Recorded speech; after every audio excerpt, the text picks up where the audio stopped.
متقبلا.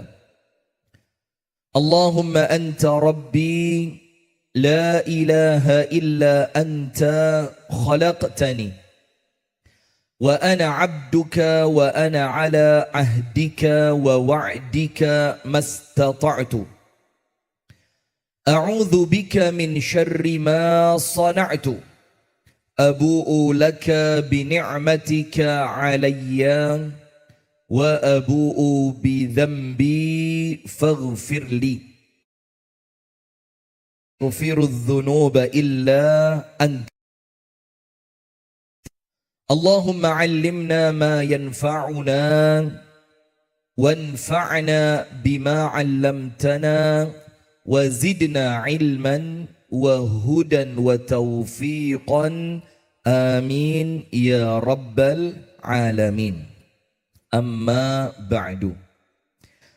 Hadirin sekalian, ibu-ibu dan bapak-bapak, teman-teman serta adik-adik sekalian, jamaah pengajian Ahad Pagi Amanah pimpinan cabang Muhammadiyah Kecamatan Kasembon, yang semoga kita bersama senantiasa dirahmati oleh Allah, senantiasa diberkahi oleh Allah.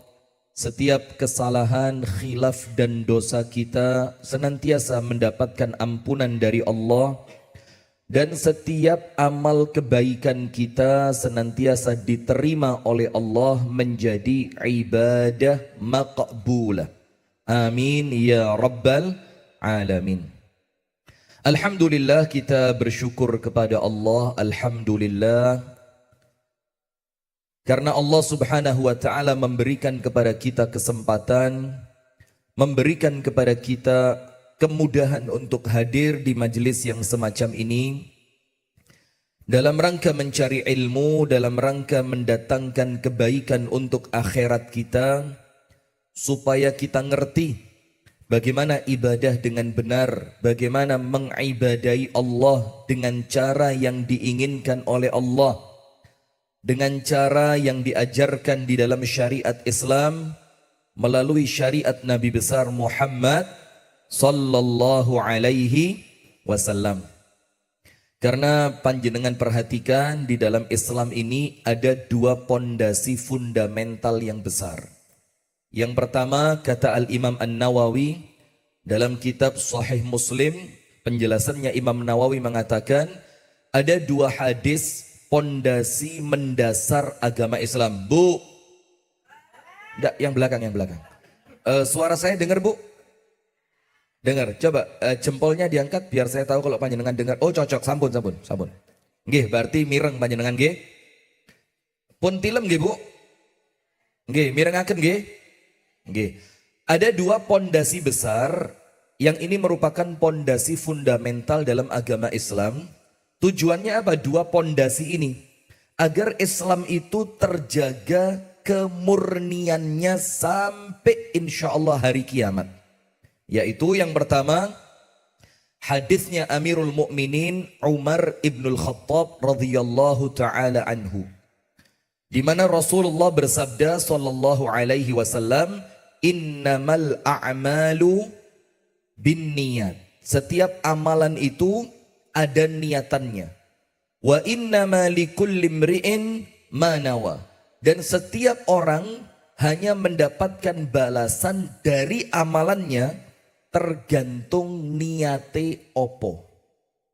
Maka pondasi yang pertama ini, kata Imam Nawawi, adalah pondasi tentang hati, untuk setiap amalan kita murni dilakukan karena Allah. Wes, bukan karena manusia, bukan karena apapun, tapi syiarnya inna salati wa nusuki wa mahyaya wa mamati lillahi rabbil alamin. Itu yang pertama kata Imam Nawawi.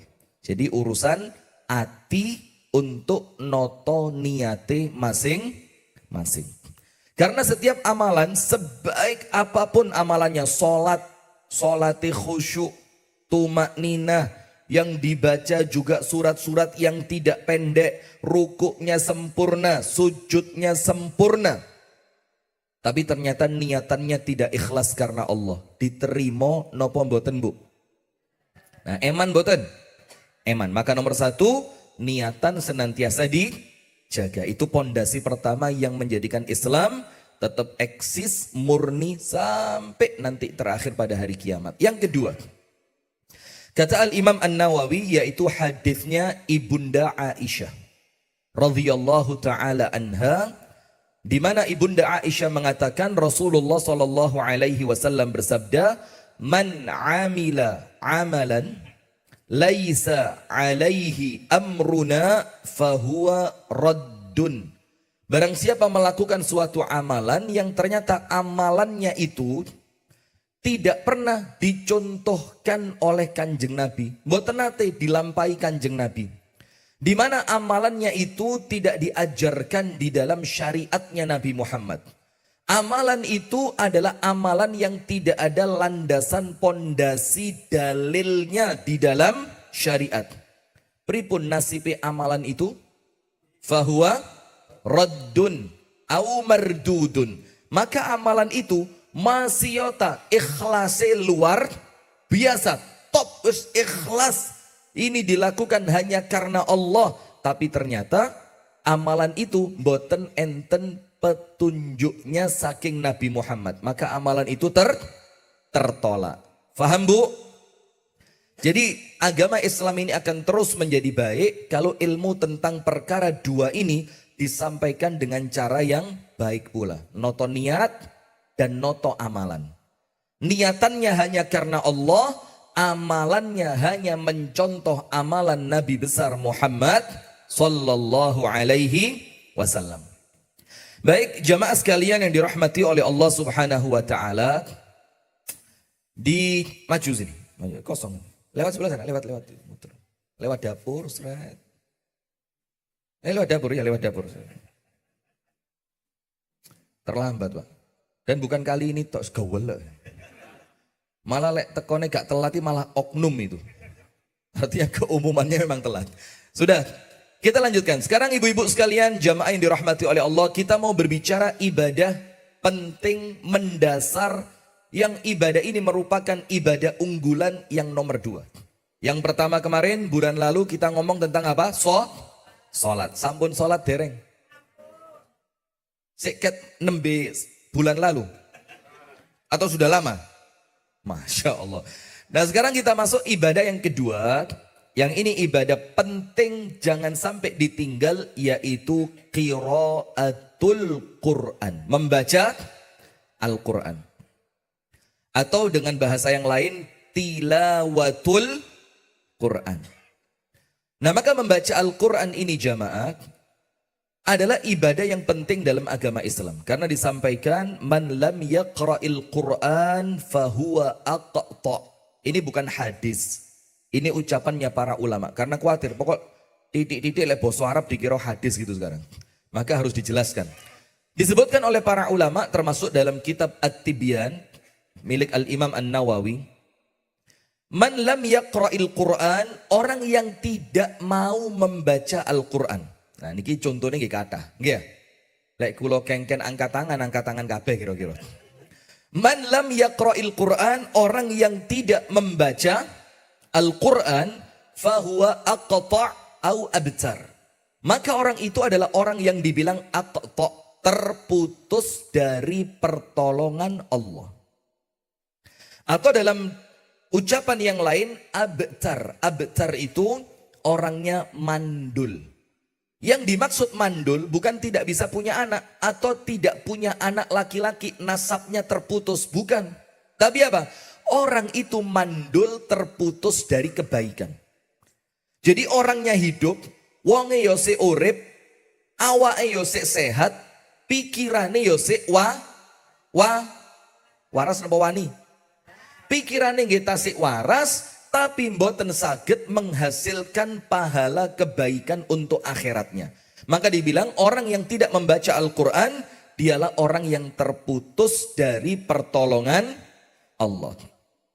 Nah maka dengan itu, tadi yang membaca Quran ini, Ustadz Bahrudin Sya'ban. Beliau ini imam besar Masjid At-Taqwa pimpinan daerah Muhammadiyah Kota Batu. Nah kalau yang di sebelah saya ini kelihatan enggak? Yang di belakang. Periksa meripat. Ini kelihatan? Ini namanya PPAM. Panitia Pelaksanaan pondok pesantren. Lo ketinggal ngoten kok, Masya Allah. Lo protes sih, jari ora ketok. Nah, PPAM ini Pondok Pesantren Al-Furqan Muhammadiyah, Kota Batu. Dan ini didirikan oleh putra-putra Ustadz Almarhum Abdul Muhid. Masih ingat ya? Pak Muhid zaman itu. Nah, ini yang mendirikan putra-putra beliau. Yang satu Ustadz Rahmat Azhar, ini teman kami di kuliah dulu di Jakarta. Mulai SMP, mulai mondok bareng. Tapi nakal dulu, pol nakal. Saya sama. Yo, kalau dibanding beliau saya masih bawahnya lah. Sudah mulai mondok, satu pondok, kemudian kuliah juga satu kampus. Dan oleh kakak beliau itu Ustadz Arif Saifuddin. Ini Pondok Tahfidz Al-Quran. Tidak jauh-jauh. Jadi panjenengan tidak perlu adu-adu sampai Jawa Tengah, sampai Kutub Utara, Kutub Selatan untuk mondok nih anak. Ini ada pondok khusus tahfidz Al-Quran. Tetap ada pendidikan agamanya, ada bahasa Arabnya, bahkan ada sekolah umumnya. Jadi kalau keluar aman, ijazah umum dapat, Al-Quran juga dapat. Nah ini bikinnya bukanya di Batu. Tujuannya apa Bu? Kita ini bareng-bareng kepingin Al-Quran itu hidup di tengah-tengah kita. Allahumma amin. Baik, sekarang kita mulai yang pertama. Rasulullah Shallallahu Alaihi Wasallam itu menyebutkan suatu hadis yang tidak mungkin memberatkan manusia. Tidak mungkin apa? Memberatkan manusia. Karena semua syariatnya Nabi Muhammad itu tidak ada yang berat. Kecuali satu. Poligami dok. Kalau tidak berat kira-kira ngamal nih KB ini. Berat apa bukan? Ustaz. Beri pun saya. Enggih napa enggih? Enggih mboten kepanggih nanti. Nah, maka semua syariat Islam itu semuanya ringan. Panjenengan perhatikan Bu nggih, guyon mawon guyon. Contoh ndamel siwak saderenge salat. Jane lek dipikir nggih mboten abot. Wong ndamel siwak niku kan kados sikat gigi ya. Tapi lek siwak niku lebih praktis. Kari ditokne teko kantong, tek. Niki lak kados kayu alit ngoten nah. Terus digosokkan di atas, bukan di atas, di gigi kita. Ya, di gigi. Dan caranya ada dua, ada tandhif, ada murur. Tandhif itu betul-betul ngeresii. Jadi kalau betul-betul bersiwak untuk ngeresii kotoran gigi, tempatnya bukan di masjid, tapi di tempat wudhu atau di rumah ketika di kamar mandi. Karena apa? Sak mantune panjenengan damel siwak, kemu terus dibuang. Karena ada kotoran yang keluar kan. Nah itu cara yang pertama, tanzif. Dan ini bukan dilakukan di soft sholat. Iya, saya pernah sekali, Masya Allah. Tapi mungkin diampuni sama orang. Sama Allah orangnya. Terus ada ringi sholat itu kalau ngadeg di soft pertama. Saya tidak nyebut masjidnya, tidak jauh dari sini. Ngadeg kalau saya kamera. Saya berdiri gini, sudah ini soft ini. Saya di soft yang rotok nganan. Imamnya di tengah kan. Masa imam di belakang. Sholat jenazah ini ya. Sudah mau sholat ini imamnya bilang sawu sufufakum. Siap. Sebelah saya pas guys siwak. Sampai situ tidak apa-apa. Mari ndamel Pak. Mboten dilebetakan kantong. Diuncal nih. Tuh. Lah niku mencolot niku lek pas tempat sujudnya orang tersebut gak masalah diambu-ambu dewe ya. Lah iki siwake mencelat tek tek tek tek. Pas di tempat sujud saya. Masya Allah. Iki pura-pura batal gak sido sholat. Gak pura-pura batal iki siwake pas di tempat sujudku. Tapi alhamdulillah beliau pengertian. Dicukup. Nun sewu nggih Mas. Jerone ati rupamu. Diambil sama dia. Dipindah loh. Ya mbok di kantong. Lah ini kan bekas. Mesti nyantol apa nih itu? Nah sudah. Maka kalau yang sebelum sholat namanya murur. Murur itu sekedar mengambil keutamaan. Mek ngene tok lho, sret, sret. Nggak usah. Tonggone kalau kerasa rada. Nah sudah, itu siwak saja Bu, siwak saja yang tidak berat, mek sret sret tadi. Dapat keutamaan, dapat pahala. Itu pun untuk amal seringan itu, nopo dawuhi Kanjeng Nabi Muhammad, laula an asyqa ala ummati la amartuhum bis-siwaki inda kulli salat atau ma'a kulli salat. Kalau tidak khawatir menjadikan umatku kabotan, kabotan itu merasa berat, merasa terbebani, merasa kerepotan. Kalau tidak khawatir karena umatku merasa berat, aku wajibkan mereka bersiwak sebelum mereka sholat. Tapi karena Nabi Muhammad khawatir umatnya kaboten kroso repot, maka tidak dibuat wajib. Itu sekedar siwak. Apalagi Quran. Maka ketika syariat itu memerintahkan kita, kulolan panjenengan sedoyo, diperintah membaca Al-Quran, maka yakin Quran itu tidak mungkin berat. Tidak mungkin berat. Untuk mereka yang tentu oleh Allah diberikan kemudahan. Insya Allah panjenengan sedoyo angsal kemudahan. Amin ya Rabbal Alamin. Nah, sekarang Nabi Muhammad bersabda yang pertama. Sallallahu alaihi wasallam. Iqra'ul Qur'an fa innahu ya'ti yaumal qiyamati syafi'an li ashabi. Bacalah Al-Quran. Niki perintah apa mboten? Perintah. Kalau panjenengan belajar ilmu fikih, usul fikih, qaidah fikih atau yang lain, insya Allah panjenengan faham al-amru yaqtadi al-wujub. Perintah dalam Al-Quran, perintah dalam hadis itu hukum awalnya wajib. Setiap ada kata perintah, hukum awalnya apa? Wajib. Karena tidak mungkin diperintahkan kalau tidak wajib. Itu secara logika. Ngertos boten? Kabotan gitu. Ibu-ibu yang di belakang ngertos Bu? Oh lembut terus saja jerit-jerit biasa mawon. Masya Allah. Sampun sikat gigi dereng. Sampun. Alhamdulillah. Damel sikat nopo damel siwak? Sikat nopo? Sikat kamar mandi. Astagfirullah. Nggih, guyon nggih Bu. Sudah lanjut.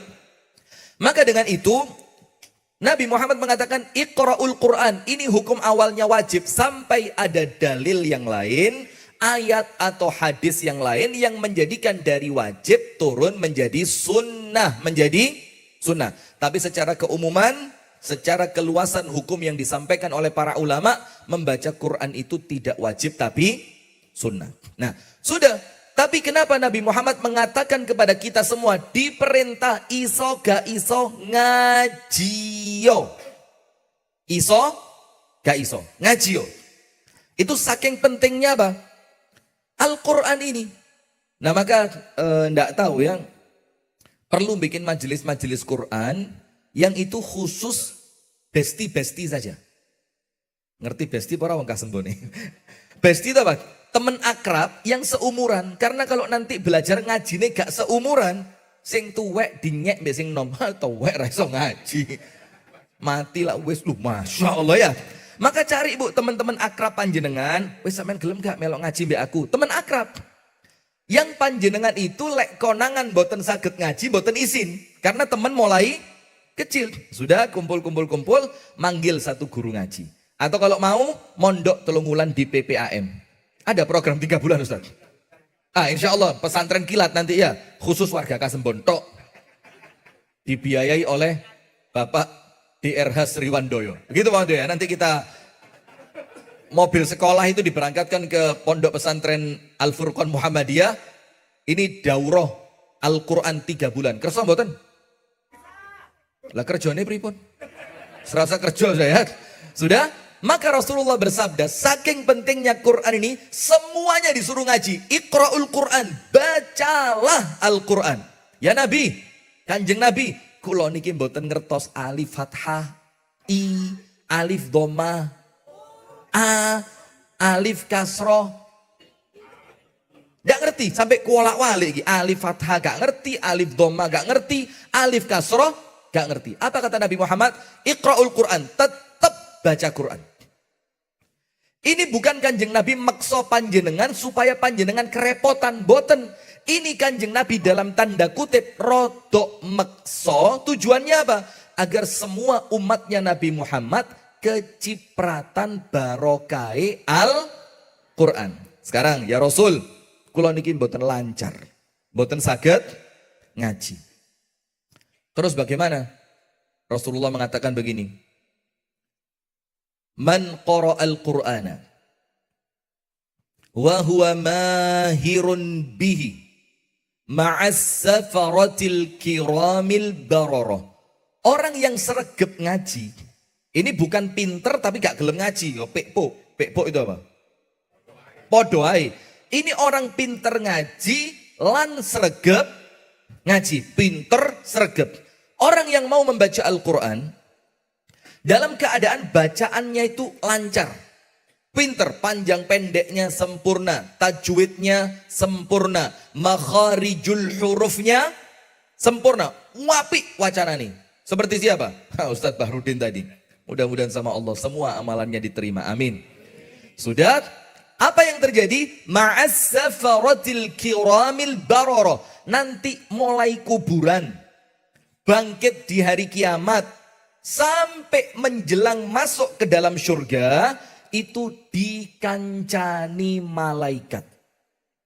Dikancani sinten? Malaikat. Koncone malaikat, Bu. Panjenengan tahu Nabi Yusuf? Nabi Yusuf ganteng mboten? Ganteng pun di kali Ustaz.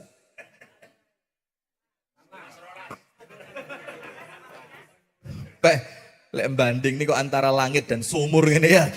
Sudah? Itu Nabi Yusuf, Bu, kan gewanteng pol.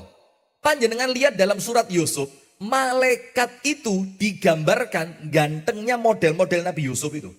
Maka ketika Nabi Yusuf keluar, ada perempuan dikasih apel sama pisau. Nggih. Terus ketika Nabi Yusuf keluar, apelnya disuruh apa? Mengupas. Ini kira-kira bukan di Mesir, Ustaz. Ketoknya di Batu, ngetok apel. Gitu. Ya, sudah. Maka perempuan-perempuan itu dibilang apa? Kupas buah kalian. Pas Nabi Yusuf keluar, mbek ngoncei. Nggih napa mboten? Yang dikoncek itu buahnya nopo drijine. Terus mereka mengucapkan apa? Fakabbarna wa qatta'na aydiyahunna wa qulna hasya lillahi ma hadza basyara in hadza illa malakun karim. Kata perempuan itu apa? Guduk menungso iki.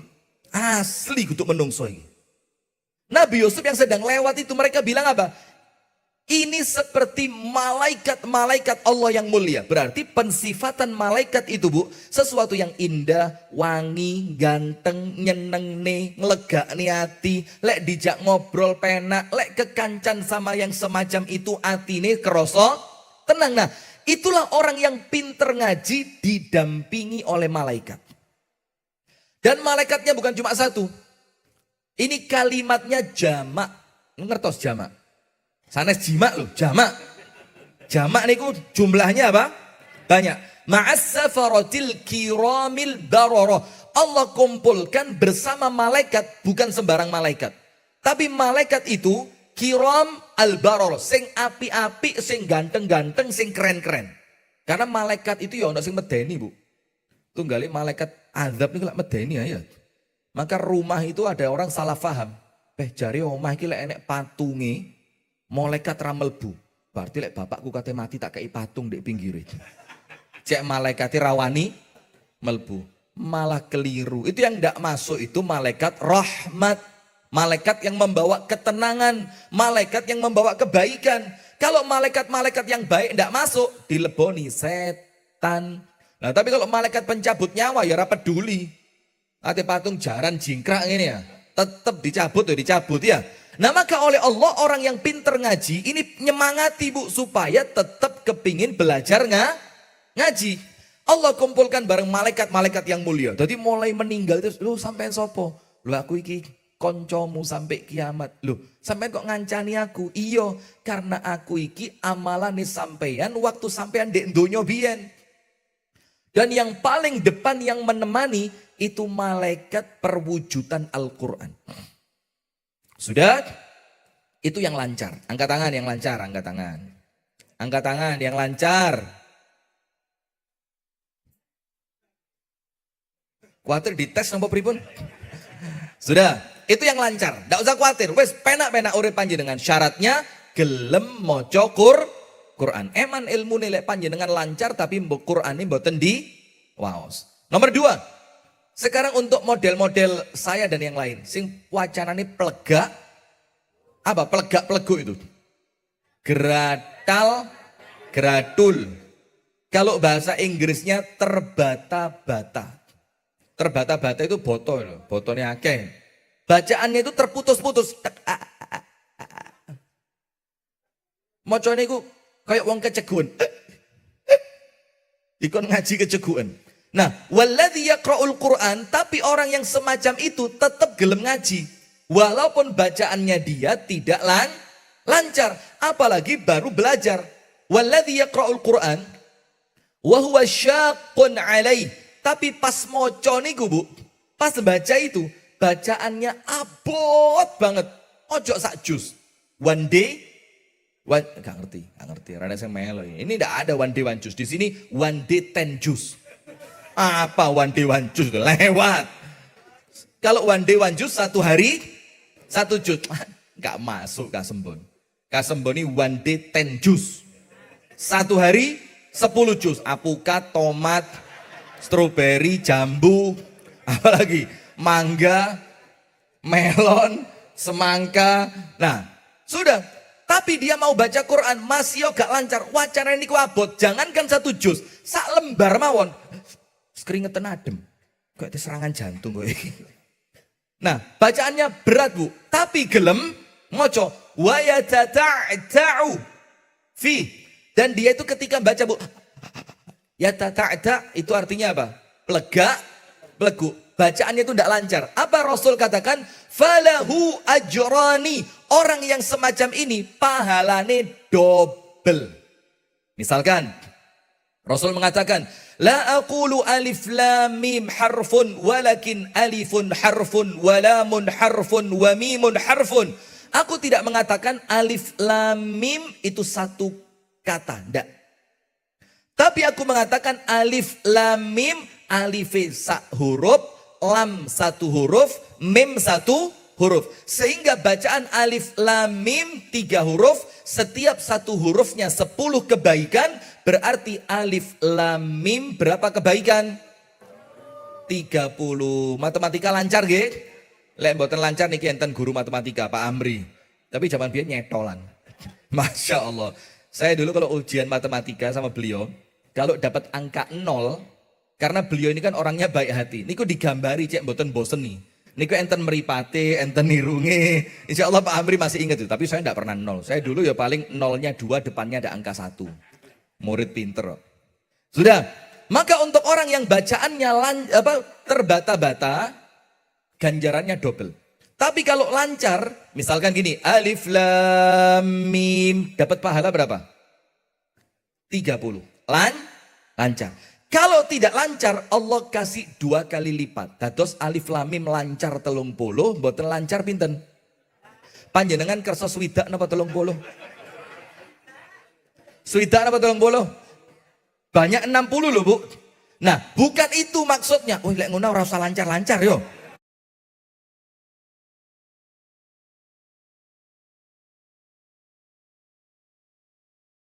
Motivasi masih yo ora pinter ngaji, masih yo ngaji panjenengan boten lancar, tetep po ngaji. Karena jangan takut, oh jare lek keliru dosa. Keliru dosa niku iso tapi diklerok-klerok nih, itu yang dosa. Tapi kalau salahnya, kelirunya, keplesetnya, tidak lancarnya, karena memang ketidakmampuan dalam membaca, kalian Gusti Allah malah diapresiasi, disukani pahala luweh kathah tinimbang sing ngajine lancar. Nah, ini saking pentingnya Quran. Sampai Nabi Muhammad mengatakan, Iqra'ul Quran, iso moco, ra iso tetep moco. Nggih napa nggih? Nah, nanti insya Allah panjenengan pulang kedah ngadai kelompok belajar ngaji. Mau 10 orang, 5 orang, sing penting sak cocek.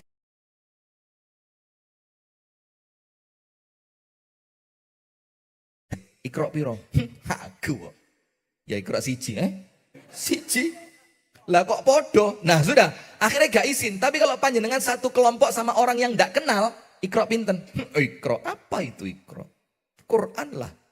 Wayang ngaji loh kesini dibuka pangga Iqra. Lah saya dulu belajar ngaji Bu di Masjid Baitur Rahmat ini. Yang ngajar Ustadz Arif Zailani. Dulu ada TPQ-nya di masjid itu, enggak tahu sampai sekarang ada apa enggak. Itu Masya Allah saya ngaji sama teman-teman, sak kelas akeh, lebih dari 10 waktu itu. Teman saya naik Iqra 2, saya ikut naik Iqra 2. Naik Iqra 3, saya turun balik Iqra 1. Saking dicintainya saya oleh gurunya saya dulu, Pak Arif itu. Sampai terakhir teman-teman saya wisuda karena sudah khatam juz amma, mocone wis lancar, saya itu waktu teman saya wisuda bagian penggembira. Jadi teman saya wisuda saya nyanyi, perdamaian, perdamaian. Itu teman saya pakai wisuda, nggak kalung, beton map, ijazah lulus, Iqra. Masya Allah, sampai lulus SD raiso ngaji. Mana tunggalnya enten? Enten apa kata? Nah tapi setelah itu saya masuk pondok, di drill itu apa? Diulangi secara insentif. Apa? Intensif ya. Kalau insentif apa? Bayaran ya.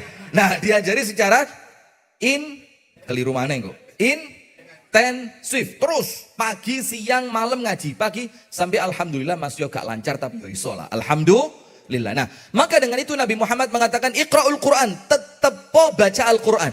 Bisa ataupun tidak. Kenapa?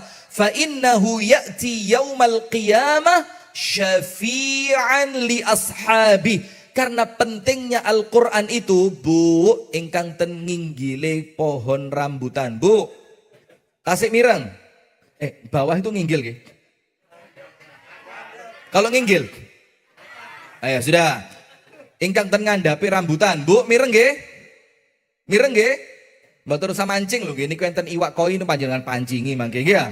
Dikereseki go mulih. Sudah, mireng nggih, Bu? Nah ini saking pentingnya Quran, maka Rasul mengatakan karena Al-Quran itu nanti pada hari kiamat akan datang sebagai penolong. Penolong damel sinten? Li ashabi, untuk orang yang ketika di dunia sregep ngaji. Dados ngeten, niki kinten-kinten kisahnya seperti ini. Datang pada hari kiamat, ceret.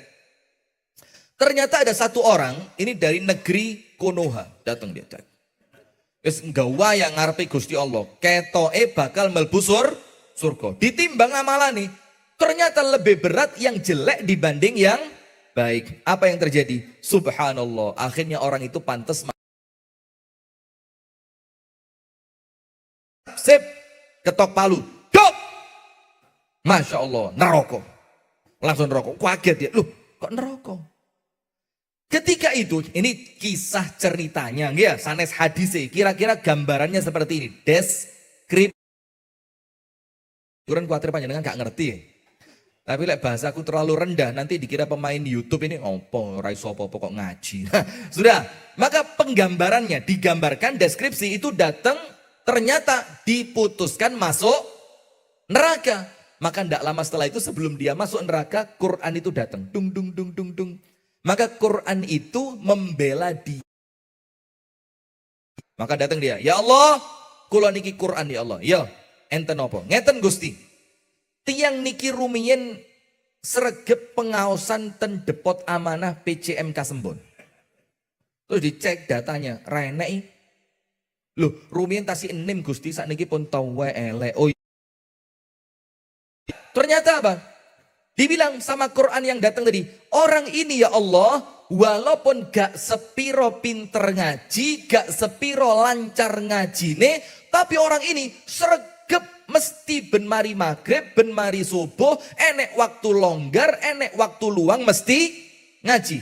Terus Quran itu ngomong apa? Ya Allah, jadikan aku pemberi syafaat untuk orang ini. Apa yang terjadi? Dalam hadisnya dikatakan, maka Allah menerima permohonan syafaat dari Quran. Orang tersebut ndak sido melbun rokok, dimasukkan ke dalam syurga. Allahumma. Berarti panjenengan cocok neraka. Nah sudah, maka dibelani sama Quran. Tapi ingat, siapa yang dibelani Quran? Orang yang senantiasa istiqomah rutin ajak membaca Al-Quran. Kemudian, Ustadz, kate ngaji kok yo isin. Kate ngaji kok yo isin. Wis kasep. Kasep itu kan ganteng ya. Bahasa Jawa Barat. Iki wis kadung telat. Isin Ustadz ngaji bae. Mosok jenggote wis ijo kabeh sik ngaji karena jenggotnya putih dicat ijo. Dan saya alhamdulillah wis mulai metu putih. Pengen ngenteni putih ini ngenteni 40 tahun nih. Lo mau saya kadung metu di gua lah eman-eman ya. Sudah? Apa tadi? Kasep. Ya. Jadi terlanjur terlambat. Teng ngaji kok yo isin. Panjenengan mirengaken dalile hadis Kanjeng Nabi. Khairukum wong sing paling apik di antara kalian.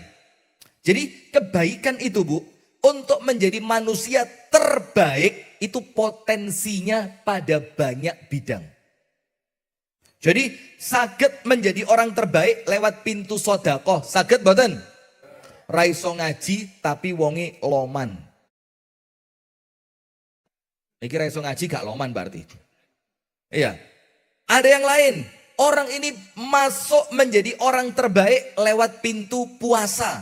Wonge medit ketambahan senengane poso. Beh ora tau mangan blas ketambahan cocok. Mana model begini? Wis medit ra tau mangan. Sudah. Jadi orang baik lewat pintu puasa. Ada yang jadi orang baik lewat nang mejite sregep. Bahkan sholat zuhur berangkat jam 9 pagi. Saya punya teman di Kediri. Tidak apa-apa disebut namanya, tidak apa-apa. Karena orangnya seneng lah dicerita nih. Namanya Tabib Imam Al-Fayyad. Wah ini top ini. Ini tabib kesohor di Kediri. Sudah? Ini setelah mendengarkan hadis tentang pahala orang yang bersegera datang pada hari Jumat di CI untuk sampai masjid. Niku berangkat ke masjid Bu, jam 9:30 pagi. Ndak mau pakai sepeda, jalan kaki. Pakai gamis putih, muas gawanteng. Pakai surban putih, bawa surban lagi di selendang nih kelir hijau, plus tangan kirinya tasbih. Nah terus gamis putih, surban putih, selendang warna hijau, tangan sebelah kiri megang tasbih, melaku. Sampai perapatan alun-alun Kediri, namanya perapatan Jembatan Bandar. Tahu apa enggak? Wes gambarkan itulah kira-kira ya. Sampai perapatan, ini enten pangkalan becak zaman rumin, enten pangkalan becak. Pasnya imam, panggilannya Cakmat. Apa yang terjadi? Ditangkleti kali tukang becak. Mas, enten karnaval ten pundi. Loh. Ditanya apa? Mas, enten karnaval ten pundi? Dikinten niki sok-sokan dados Diponegoro. Dados badhe berangkat karnaval. Waduh, langsung minggu ngarep wis rakate budal dhisik. Engko ae budale telat imame assalamualaikum warahmatullah. Assalamualaikum warahmatullah aku tak budal. Karena apa? Orang yang semacam itu gak umum. Berangkat Jumatan cepet, gawe gamis putih, gawe surban sing apik, ini kok mboten umum. Dikira mau berangkat karnaval, cosplay, ngerti cosplay? Pemeran kostum itu loh, pakai kostumnya Diponegoro. Nah, subhanallah. Nah, sudah Bu. Maka orang-orang yang semacam ini Allah berikan kesempatan menjadi manusia terbaik. Salah satunya panjenengan. Amin ya rabbal alamin. Apa salah satu orang yang terbaik itu, Bu? Jilbab merah, ten ngandhapi rambutan. Bu, jilbab abrit. Oh kata jilbab merah ya. Sudah. Apa yang terbaik untuk panjenengan dan saya insya Allah. Khairukum, orang yang paling baik. Siapa mereka? Man ta'allamal Qur'an. Orang yang mau belajar membaca Al-Qur'an. Ustadz, lah sampai tahu wek ra pinter-pinter. Boten masalah. Boten masalah. Sing penting tetap belajar ngaji. Kalau Allah takdirkan panjenengan wafat, insya Allah husnul khatimah. Allah takdirkan panjenengan wafat, dereng saged ngaji, tapi masih pada proses belajar ngaji, maka panjenengan wafat menjadi orang yang terbaik. Amin ya rabbal alamin. Jadi mboten usah kecil hati. Pak isin 12 tahun panggah. Iqra 3 4 mudhun loro, 3 4 mudhun 1. Siji munggah loro mudhun maneh Iqra 0. Tidak masalah, tidak usah kecil hati, mboten usah gengsi, mboten usah isin. Kenapa? Selama panjenengan tetap mau belajar ngaji, panjenengan orang terbaik. Khairukum man ta'allamal Quran. Orang yang terbaik adalah mereka yang mau belajar Al-Quran. Lek wis pinter ngaji ditambahi setunggal. Wa 'allamahu, lek wis pinter dia tidak males ngajar ngaji. Nah, itulah orang yang terbaik. Nah, sekarang jamaah sekalian.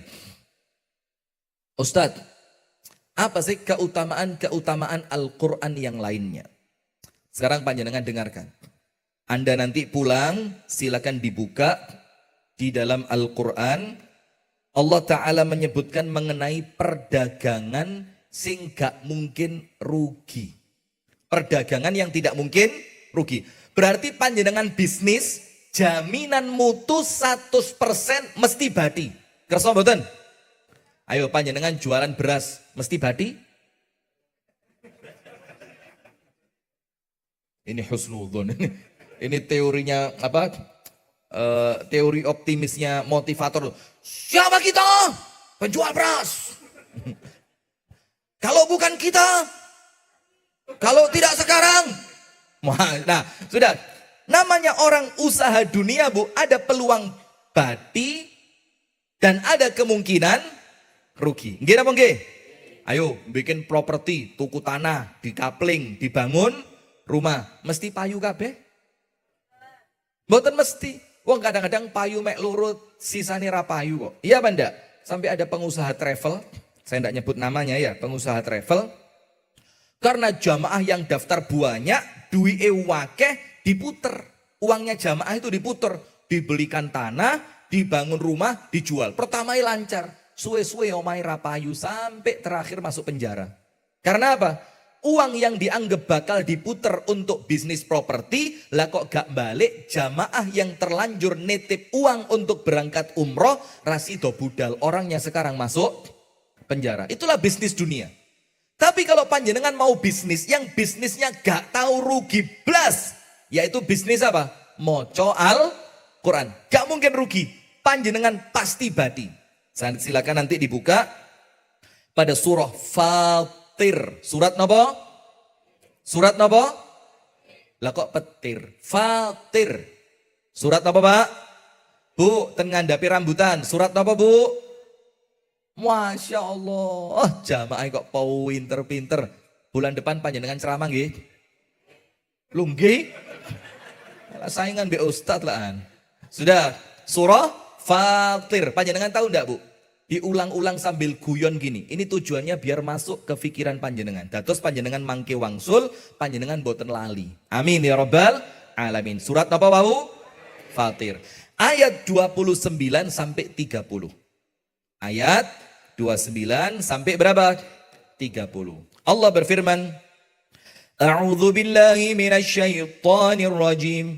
Alladzina yatluna kitaballahi wa aqamus salata wa anfaqu mimma razaqnahum sirran wa 'alaniyah yarjuna tijaratan lan tabur. Enggak usah Allah dulu, nanti belum selesai, ini belum selesai, masih kurang dikit. Liwaffiyahum ujurahum wa yazidahum min fadli innahu ghafurun syakur. Nah, ini baru pas, cocok. Begini Bu artinya. Sesungguhnya orang-orang yang senantiasa membaca Al-Quran. Panjenengan ngertos kalimat senantiasa. Senantiasa itu apa? Gak tahu pedot. Mboten nate pedot. Pokok isuk ngaji.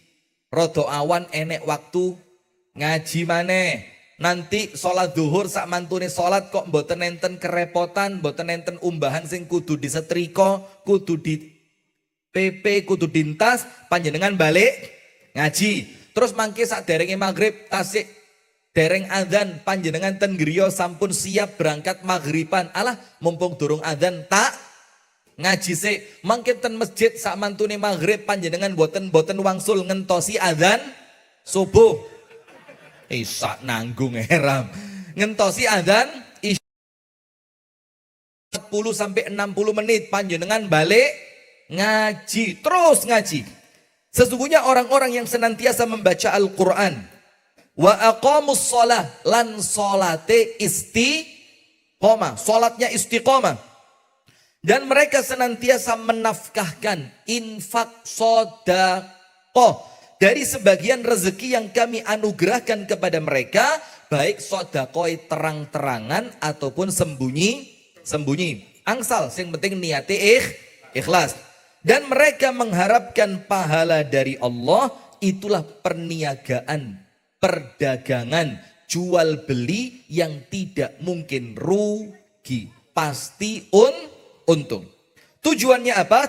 Agar Allah menyempurnakan kepada mereka pahala mereka dan menambah kepada mereka karunia Allah, dan sesungguhnya Allah Maha Pengampun lagi Maha Mensyukuri. Maha Mensyukuri itu artinya amalan kecil diberi pahala besar. Apa amalannya? Membaca Quran.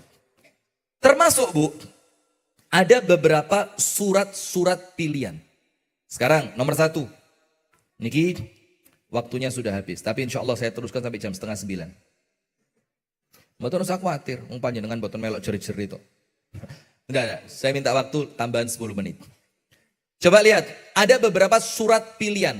Jadi surat ceklan. Saklintuni Yasin. Lek Yasin kan panjenengan sampun ajeg kan ya? Bahkan kalau Yasin panjenengan pun apal. Cobi Yasin. Coba sani surat liyane Qaf. Lah kok panggah Qaf. Lanjutan nih. Nah, sudah. Kalau Yasin panjenengan sampun apa? Sani saklintuni Yasin. Nomor setunggal. Surah Jimat. Surah napa? Jimat. Jimat niku artosipun senjata andalan. Kalau orang suka main kartu namanya apa? As-saqoli inna rahmatan ghufran.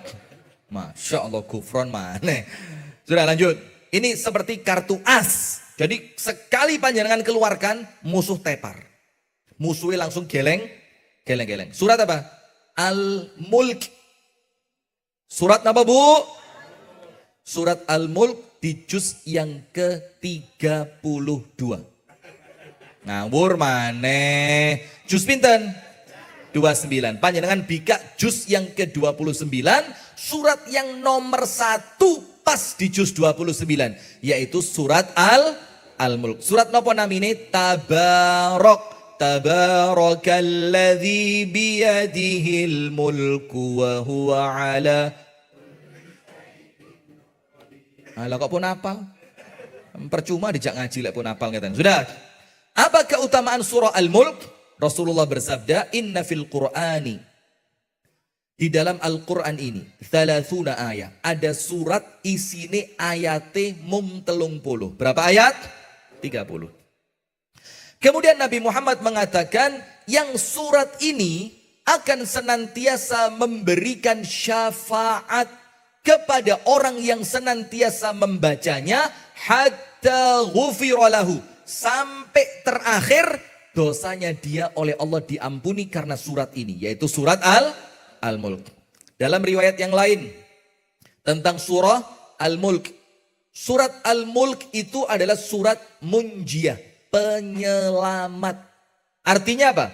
Penyelamat dari azab kubur. Orang yang masuk kuburan ada potensi dia mendapatkan azab kubur. Na'udzubillah min dzalik. Semoga Allah melindungi kita. Amin. Dan hati-hati. Salah satu sebab azab kubur itu apa? Pipise mboten resik. Kalau pipis cipratane niku mboten disiram.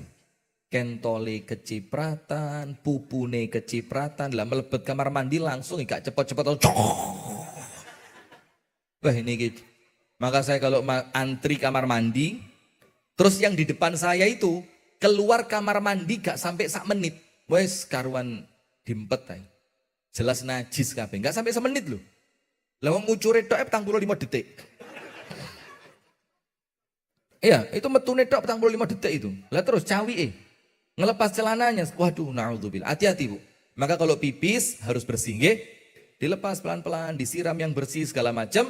Khawatir nanti cipratannya pipis itu justru sebab azab kubur. Na'udzubillah min dzalik. Sudah. Dalam riwayat yang lain dikatakan Al-Mulk ini orang yang senantiasa membaca surat Al-Mulk oleh Allah diselamatkan dari azab kubur. Panjenengan buka tafsir Ibnu Katsir. Panjenengan buka apa? Tafsir Ibnu Katsir. Ada satu riwayat, walaupun nun sewu nggih, riwayat ini oleh para ulama diperselisihkan. Sahih atau tidak. Tapi minimal saya ini yakin dengan Ibnu Katsir. Ketika Imam Ibnu Katsir nuliskan itu di dalam kitab tafsirnya, insya Allah gekiat. Insya Allah hadisnya kuat. Ada orang masuk kuburan, bluk. Ternyata orang ini waktu di dunia senengane maos surat Al-Mulk. Tabarok, surat apa? Tabarok atau Al-Mulk. Ketika ada malaikat azab mau notok sirai orang ini sinten? Panjenengan apa sanes? Ini sirai kalian malaikat badhe di duduk. Saya kroso tadi kok ada botol ini. Saya yakin ternyata panjenengan datang pas. Sudah mau duduk. Malaikatnya sudah gini. Sanes kula malaikatnya. Niki gambaran nih. Tiba-tiba apa? Ketika kepala orang ini mau dipukul, surat Al-Mulk itu keluar dari kepalanya. Surat ini ngomong apa? Malaikat, ojo wani-wani. Kepalanya orang ini. Maka malaikatnya pindah. Yowis, sirai raiso wetengi. Turun malaikat. Sweat. Langsung surat Al-Mulk itu pindah ke perutnya. Ngomong, malaikat. Aku enek dek wetengi. Ngalio, ojo digepuk wetengi. Malaikatnya ndak kurang pikir. Alah gampang. Sirah ra kenek, weteng ra kenek, sikil. Oh isore. Sikile gitu loh Pak. Isore ini banyak konotasi loh Pak. Lah isore weteng itu ya iso sikil, ya iso pupu, macam-macam. Sudah, ya wis, ini sore. Mau dicari sikile, mau ditutup. Tak. Ternyata surat Al-Mulk pindah ke kakinya. Langsung surat Al-Mulk itu mengatakan, malaikat, ojo. Kenapa? Aku berada di kakinya. Sampai pada akhirnya malaikat yang bertugas mengazab seorang manusia di alam kubur, malaikate kapok. Ya wis lah, seraiso digepuki ngalih ae wis. Dibelani surat Al-Mulk. Dalam riwayat yang lain masih dalam surat Al-Mulk, panjenengan buka tafsir Ibnu Katsir, ketika seorang hamba berdiri di hadapan Allah Ta'ala untuk dihisab, dan ternyata orang ini dosane kathah kados ibu-ibu. Amin. Amin. Amin. Mboten. Ya, berarti panjenengan tasih sadar. Kalau kita pun ngantuk. Tasih sadar nggih? Sudah. Dihisab di hadapan Allah. Terus surat Al-Mulk niku dugi.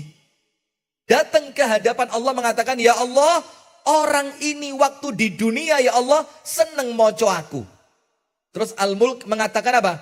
Apabila engkau ya Allah tetap akan mengazab dia, maka panjenengan Gusti Allah mboten ngregani kula sebagai surat Al-Mulk. Maka apabila engkau akan menghukum dia ya Allah, bagaimana? Hapuslah aku dari Al-Quran. Sampai seperti itu Al-Mulk niku belani tiang ingkang ajek mau surat Al-Mulk. Jadi di alam kubur aman, bangkit dari kubur di hadapan Allah insya Allah tetap aman, dan dosanya oleh Allah diampuni karena senang membaca surat Al-Mulk. Sekarang surat yang lain. Surat yang memiliki keutamaan lebih besar dibanding surat-surat yang lain, yaitu surah Al-Baqarah. Kupingi moro-moro boten enten napa-napa moro-moro kados grebek. Enten boten? Jadi krasane kok diganggu terus, mesti nyalahne tanggane iki, mesti kirimane tangga. Tapi lek tanggane ngirimi rantang ra tau dibahas. Lek tanggane ngirimi jin, iki mesti tangga sebelah. Ketemu karo bojoku saiki lek nguwasi aku kudu panas ae. Lek nguwasi tangga iki koyo monggo pinara. Nah, ini kalau panjenengan merasa mulai ada gangguan-gangguan dari bangsa jin. Yang menyelamatkan panjenengan namine surah Al-Baqarah. Karena Nabi Muhammad mengatakan fa inna syaitan, karena setan itu yanfiru, kabur. Kabur napa kabur? Melayu, wedi, ngedoi rumah yuqra'u fihi suratul Baqarah, yang di dalam rumah itu dibacakan surat Al-Baqarah. Mboten kedah khatam rong juz seprapat nggih, mboten, sing penting Al-Baqarah niku rutin dibaca di rumah. Hari pertama ayat 1 sampai ayat 10. Nanti hari kedua ayat 11 sampai 20. Terus seperti itu. Yang penting Al-Baqarah jangan sampai tidak dibaca. Karena apa? Al-Baqarah ini menyelamatkan rumah panjenengan dari gangguan janda sebelah. Berarti janda sebelah setan. Astagfirullah. Dari gangguan setan yang terkutuk. Maka itu surat Al-Baqarah. Dalam hadis yang lain dikatakan, Al-Quran itu nanti pada hari kiamat datang sebagai apa? Payung. Kenapa bu? Lek panjenengan kerso payunge ombo, tambah adem, tambah isis, tambah penak, tidak terganggu oleh panasnya matahari. Maka kalau kepingin payungnya lebar, Qurannya harus semakin sering dibaca. Tambah diwoco, tambah ombo. Tambah diwoco, tambah ombo. Sehingga payung panjenengan nanti, ombo panjenengan selamat dari panasnya matahari pada hari kiamat. Allahumma amin. Bagaimana caranya? Rasul mengatakan, Al-Quran itu akan menaungi orang yang membacanya kelak pada hari kiamat. Hari kiamat kan matahari sak pinten? Enten sing pas sak kilan tendukure sirai. Ada yang lebih tinggi. Ada orang yang tenggelam dengan air keringatnya. Na'udzubillah min dzalik. Tapi orang yang istiqomah baca Quran, istiqomah niku nggih mboten mesti kathah. Walaupun sedikit tapi istiqomah. Itu akan dinaungi, dipayungi. Panjenengan medal saking kuburan, jret. Langsung Quran niku beber payung. Jret, payungnya dibuka. Loh, kok dipayungi? Yo, aku Quran sing sampean waca waktu panjenengan dulu di dunia. Wa muqaddimatu, dan diawali dengan surat Al-Baqarah dan surat Ali Imran. Jadi yang mayungi niku Al-Baqarah kalian surat Ali Imran. Kemudian surat yang lain biasa sering kita baca. Al-Fatihah. Al-Fatihah niku bu, surat untuk semua keperluan. Maka nggih, mboten nyalah nih lek enten tiyang sak derengin donga Al-Fatihah. Sak mantunin donga Al-Fatihah. Karena Al-Fatihah itu dibaca untuk apapun qabul. Ada cerita ngeten. Beberapa orang rombongan sahabat Nabi, ini terakhir penutup. Ada beberapa orang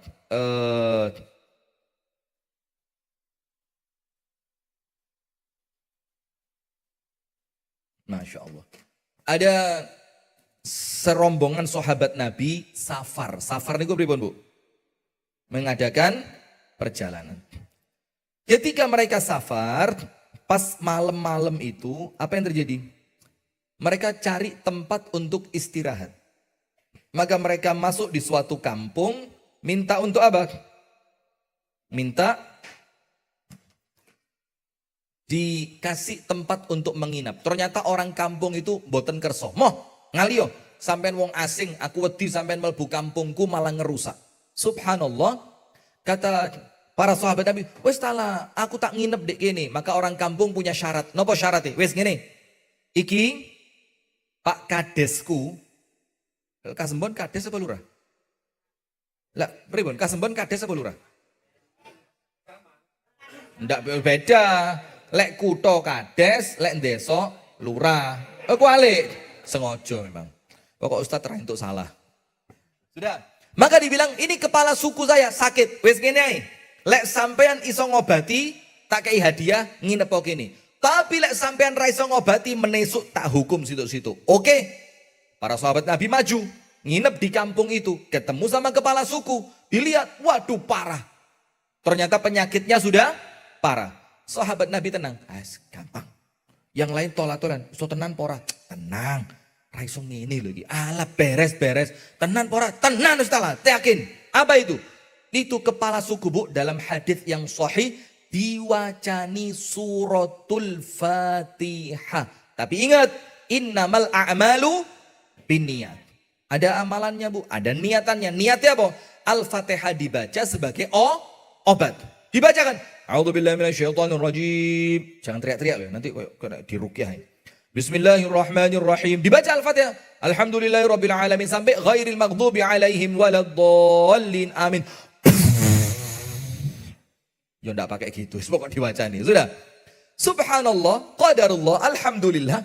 Besok pagi itu kepala suku yang tadi malam disuwuk pakai surah. Nah, jadi yang tidak ngerti bahasa Jawa jangan protes. Apa disuwuk syirik loh? Disuwuk itu dijampi-jampi, diwacani pakai surat Al-Fatihah. Ternyata besok sembuh ini orang, waras. Maka mereka dikasih hadiah beberapa ekor kambing. Disukani hadiah apa? Kambing. Setelah selesai urusan, kambingnya dibawa pulang ke Madinah. Terus cerita sama Nabi Muhammad, Kanjeng Nabi, pripun niki kambing niki halal napa haram? Loh, kenapa? Ngeten Kanjeng Nabi. Kula niki angsal kambing niki saking ngerukia nyowok kepala suku di kampung Fulani. Bagaimana ceritanya? Kepala sukunya sakit, kula suwuk, lah kok waras? Nyuwuke gaya apa? Kula wacani surah Al-Fatihah. Napa dawuhe Kanjeng Nabi Muhammad? Dari mana kamu tahu bahwa Al-Fatihah ini adalah obat? Dibilang, ya tahu, ya wis bener. Memang Al-Fatihah itu salah satu keutamaannya sebagai penyembuh dari penyakit. Apa yang terjadi? Nabi Muhammad mengatakan, ya wis, ayo kambinge belen dumono aku. Nah ini surat Al-Fatihah. Termasuk keutamaan yang lain, surat Al-Ikhlas. Ini loh Pak, surat Kul Huwaile. Surat apa? Kul Huwaile. Nah ini Kul Hu ini, kata Nabi Muhammad pahalanya sepertiga Al-Quran. Sepertiga Al-Quran. Jadi kalau panjenengan baca 3 kali, panjenengan khatam Quran. Khataman ping piro? Wah, iki sedina ping 10 barang lek khatam. Tenan iya, jelas tenan Ustaz ora tenan. Lah ya apa? Iso waktune cukup. Ya apa carane? Maca kulhu ping 3 tak baleni ping 10. Wis khatam ping 10. Nah, dalam riwayat yang lain dikatakan barang siapa membaca Al-Ikhlas kulhu 10 kali, Allah bangunkan satu istana di surga. Gampang boten? Nah, maka jamaah sekalian, jangan lupa, masih banyak keutamaan-keutamaan yang lain, cuma belum bisa kita sampaikan semua, tapi intinya, ayo bismillah, terus jangan sampai bosen, jangan sampai lupa, jangan sampai males, senantiasa Al-Qur'annya dibaca, lancar ataupun tidak, dan jangan sampai malu untuk belajar membaca Al-Qur'an. Kalau panjenengan kerso, panjenengan gadah yuga lulus SD dipondokkan ke sini. Insya Allah keluar jadi anak soleh, akhlaknya baik, Qur'ane apik, mugi-mugi sampai apal Qur'an 30 juz. Amin ya rabbal alamin. Ini pondok pesantren Al-Furqan Muhammadiyah. Ada antum bawa brosur? Oh ada, depan ada brosurnya. Di kala pondok-pondok yang lain wis larang-larang gak masuk akal, ini masih masuk akal. Pantes regine niku pantes. Dan panjenengan lek sambang boten jauh-jauh, sekalian rekreasi di Batu nggih. Jazakumullah khair. Ada 3 pengumuman. Pengumuman yang pertama untuk teman-teman yang parkir di lapangan Dusun Besuk, nun sewu nggih, saya ulang sekali lagi, itu lapangan bukan milik kami, itu lapangan milik dusun. Maka supaya sama-sama penak, maka yang parkir di sana ya kasihlah satu mobil 100.000, 200.000, 300, seikhlasnya guys, seikhlasnya. Panjenengan kasih 5.000, 10.000, monggo. Supaya apa? Yang jaga juga dapat manfaat. Kemudian pengumuman yang kedua, di depan ada mobil Baitul Mal Hidayatullah Malang. Itu mobil untuk pengobatan gratis. Jadi kalau panjenengan kerso, mungkin ati ini loro ati bisa berobat ke mobil itu ya. Atau panjenengan merasa kantongnya kosong, berobat ke sana, mulai disangoni pil. Atau panjenengan pengen kontrol tensi karena ustadznya nggarai emosi, panjenengan cek tensi darah panjenengan di depan. Atau panjenengan mau suntik KB, nanti minta antar suami ke puskesmas ya. Nah maka itu depan ada mobil Baitul Mal Hidayatullah untuk yang pengen ngecek kesehatan bisa ke sana. Nggih. Kemudian pengumuman yang ketiga, ini untuk Ahad pagi bulan depan.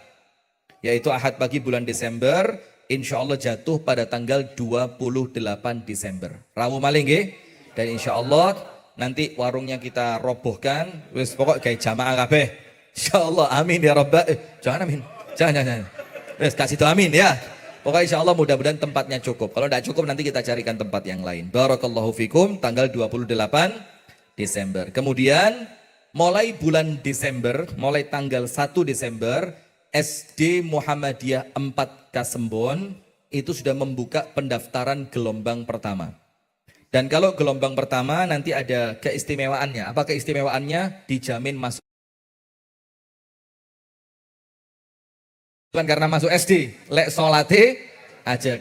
Termasuk PAUD dan TK Aisyah Kasembon. Full gratis, seragam, semuanya gratis. Jadi panjenengan tidak perlu bayar seragam, pokok, melbu gratis, metu pangga gratis. Khusus yang SD, panjenengan antar sekolah, pulangnya kami yang nganter sampai rumah panjenengan masing-masing. Itu di SD Muhammadiyah 4 Kasembon. Barakallahu fikum. Mari kita tutup dengan doa kafaratul majelis. Subhanakallahumma wa bihamdika asyhadu an la ilaha illa anta astaghfiruka wa atubu ilaik. Kurang dan lebihnya saya mohon maaf. Assalamualaikum warahmatullahi wabarakatuh.